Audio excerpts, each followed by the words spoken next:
नित्यलीला प्रविष्टं विष्णुपाद अष्टोत्तर भूतवेदन स्वामी महाराज एवं उपस्थित समस्त वैष्णव विष्णुवृंद मंचस्थ विराजमान सन्यासीवृंद सभियों के चरण कमलों में महाराज यथार्थ दंडवत प्रणाम स्वीकार। श्रील रूप गोस्वामी पाद इस उपदेशामृत ग्रंथ में एक साधक अपने साधक जीवन में किस प्रकार निम्न स्तर से सर्वोत्तम स्तर यानी भाव और प्रेम दशा को कैसे प्राप्त कर सकते हैं, इसी की सुंदर एक रूपरेखा वर्णन करते जा रहे हैं, जिसमें पहली कहती जा रही पांचों वेगम मनसो क्रोधो वेगम जिहा वेगम उदर उपस्थ वेगम एतान वेगान जो विशद धीर सर्वांग प्रिमं पृथ्वी ससिसा। धीर व्यक्ति यानी बुद्धिमान व्यक्ति वह बुद्धिमान व्यक्ति है जो ये छह वेगों के जो है कंट्रोल करके और भगवत सेवा में अपने को नियोजित करते हैं।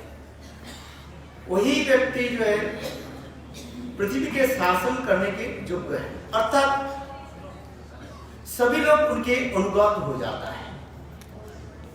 शासन करने के तात्पर्य है कि उनकी अस्त्र शस्त्र के द्वारा वशीभूत करना नहीं,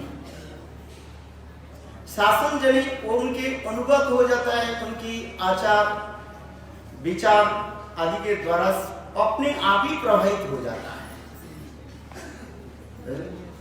उनकी आचार विचार के द्वारा ही सभी लोग अपने आप इसके अनुगत हो जाते हैं। किसी के बोलना नहीं पड़ता है ये मेरा अनुगत्य स्वीकार करो। उनकी आचार विचार और उनकी भजन प्रणाली के द्वारा सभी अपने आप अनुगत हो जाता है। ठीक इसी श्लोक में श्री रूप गोस्वामी पाद कहते हैं, यद्यपि इस श्लोक में भक्ति के कोई संबंध नहीं है। इसी टीका हमारे विशिष्ट लोग भक्तिवेदांत प्रभुपाद कह रहे हैं, ये कोई छह वेग के दमन कर लिया किंतु यदि कृष्ण भजन नहीं किया तो उसकी कोई मूल्य नहीं है। किंतु यहां पर कहते हैं जो भजन करते हैं तो इसके जरूरी है, क्योंकि ये सब अंग छह जो अंग जो है, जिस प्रकार अनुकूल संकल्प प्रातिकूल विवर्जन रक्षिष्यति विश्वास भक्ति वर्णन तथा आत्मनिक्षेप कार्पण्य षड्विधा शरणागति। ये जो छह प्रकार के शरणागति के कहा गया, ये अनुकूल विषय के ग्रहण करना और प्रतिकूल विषय को परित्याग करना। ठीक इसी संदर्भ में श्री रूप गोस्वामी पाद कह रहे हैं,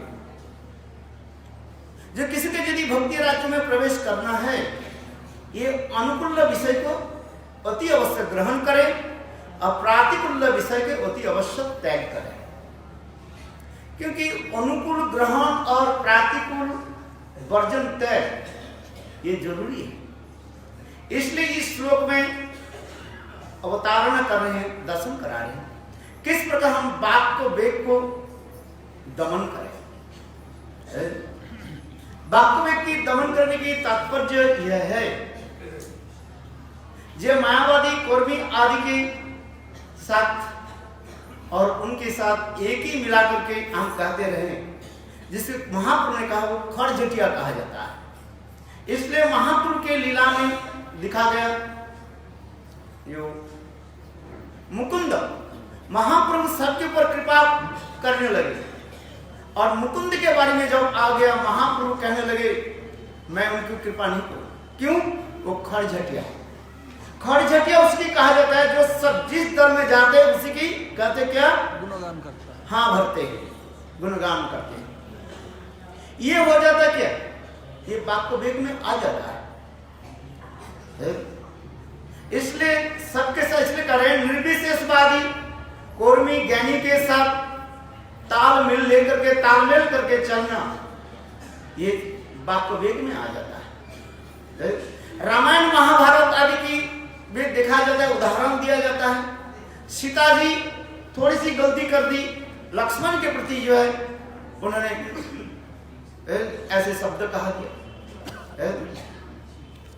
जिस प्रकार से विशाल रामायण सृष्टि 10 मिनट में समाप्त करना है। ये रामायण की मूल क्या है ये दिखाते हैं। जब भी सीता देवी रामचंद्र की राजनी शक्ति सर्प में, किंतु लोक शिक्षा में दिखा दी जा रही सोने के हिरण आ गया। रामचंद्र जानते कभी दंडकारण्य में जब रहने लगे और वो मारीच सोने के हिरण बन करके आ गए और सीता देवी कहने लगे, हे पतिदेव ये सोने के हिरण को पकड़ करके ले आओ, हम जब 14 साल के बाद लौट करके जाएंगे हम के वनवास के स्मृति के स्वरूप भरत भैया के इसको उपहार देंगे। किंतु रामचंद्र जानते हैं सोने के हिरण को भी नहीं हो सकता। तथापि आगे लीलाओं की करने के लिए स्वयं भगवान रामचंद्र उस समय बोले नहीं कुछ और सीता देवी बार बार रामचंद्र कहने के हिरण के पकड़ के लाओ। और उस समय रामचंद्र चले गए और लक्ष्मण के बोले सीता देवी के पास रहो।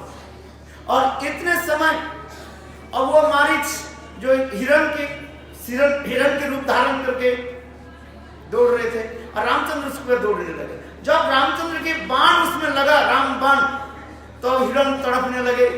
और उस समय मारीच कोई हिरण, सोने के हिरण जो मारीच बिल्कुल रामचंद्र की सर से मिला करके, हा लक्ष्मण, हा लक्ष्मण, हा लक्ष्मण, मुझे रक्षा करो। तब उस समय सीता देवी राम लक्ष्मण के बोले, तुम जाओ मेरे पोती के तुम रक्षा करो। उस समय लक्ष्मण कहने लगे, मेरे भाई रामचंद्र स्वयं भगवान है, उसे किसी प्रकार कोई देव दैत्य दानव उनकी कोई परास्त नहीं कर सकते। किंतु सीता देवी सुनने के लिए तैयार नहीं। और इधर मारीच बार बार करने के लिए, हा लक्ष्मण, हा लक्ष्मण।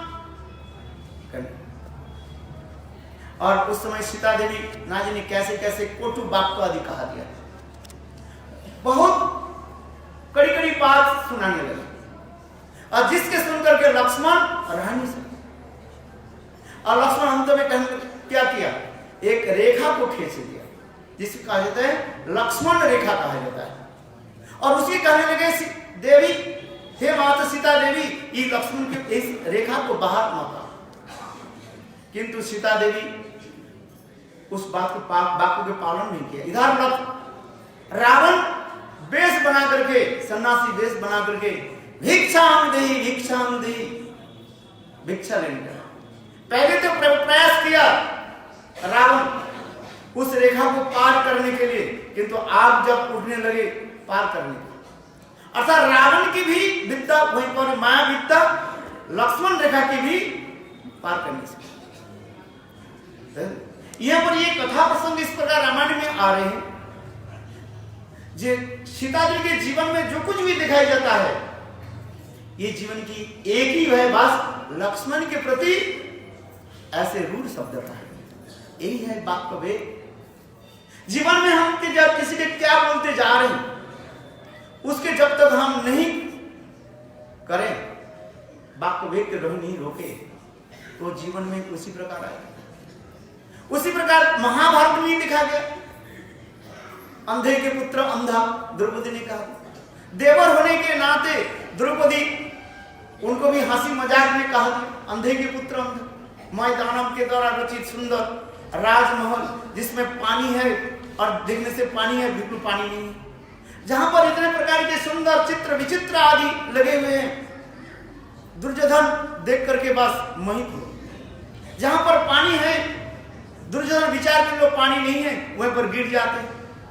और जहां पर सचमुच पानी है, दुर्योधन सोचने लगे वो पानी है, कपड़ा के थोड़ा ऊपर उठा करके चलना शुरू कर दिया, फिर गिर जाते। इसको देख करके द्रौपदी ने क्या की, इतना ही शब्द कहा दिया, अंधे के पुत्र अंधा।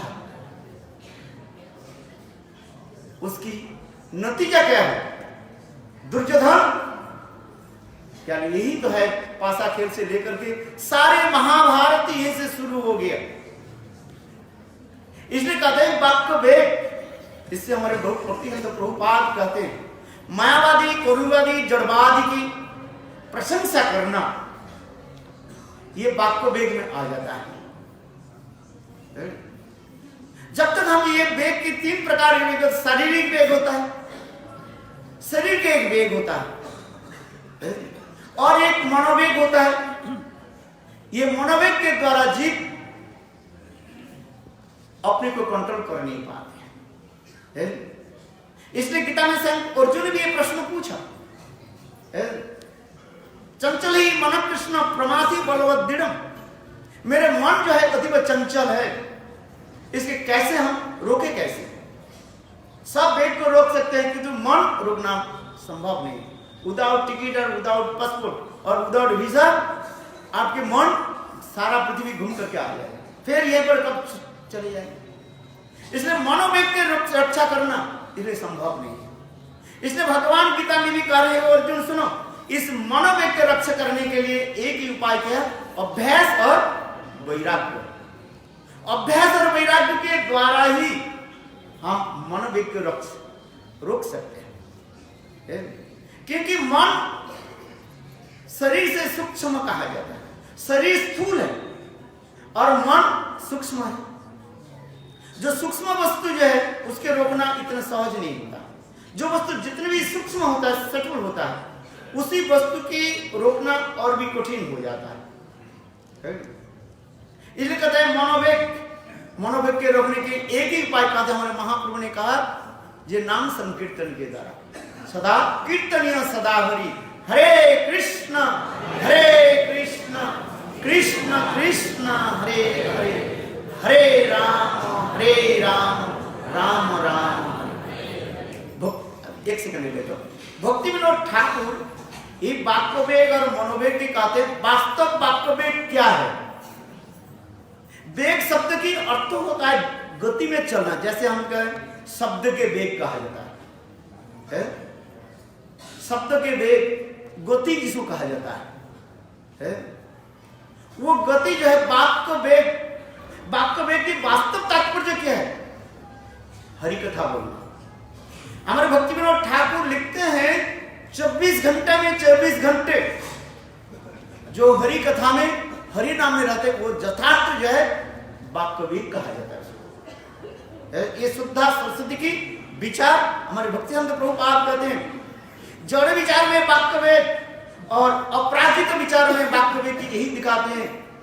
24 घंटे में 24 घंटे जो भगवत नाम और भगवत कथा में जो रहते हैं, कथा में रहते हैं, उसी यथार्थ वाक्य वेग, उसी के यथार्थ मनोवेग, मन का हमारे भगवान की कथा में लेते। जैसे अम्बरीश महाराज सारी इंद्रियों के जो है भगवान कथा में लगाया,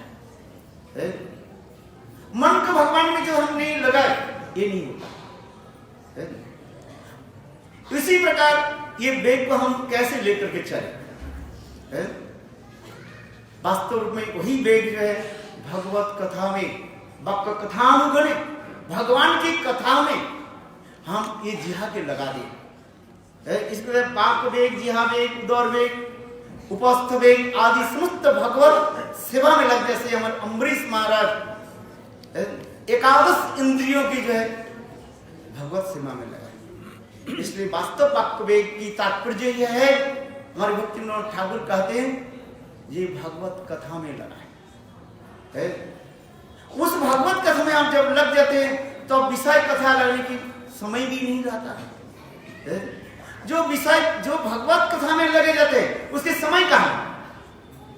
3 बजे से उठ करके हरिनाम करते हैं, फिर कथा में लग जाते हैं, सेवा में लग जाते हैं, तो उसके परचर्चा परनिंदा करने की समय ही नहीं रहता। जब हमारे समय बहुत रहता है तब हम परचर्चा परनिंदा में लग जाते हैं। इसलिए गोपियां क्या करती है?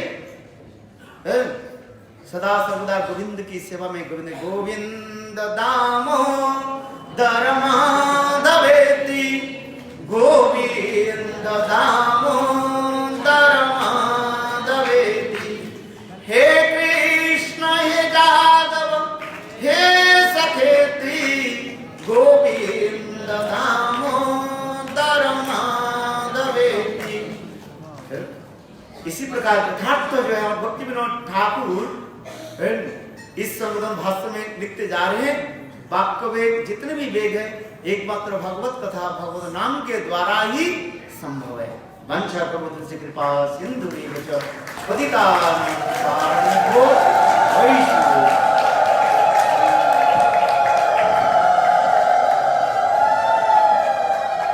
Hare Krishna.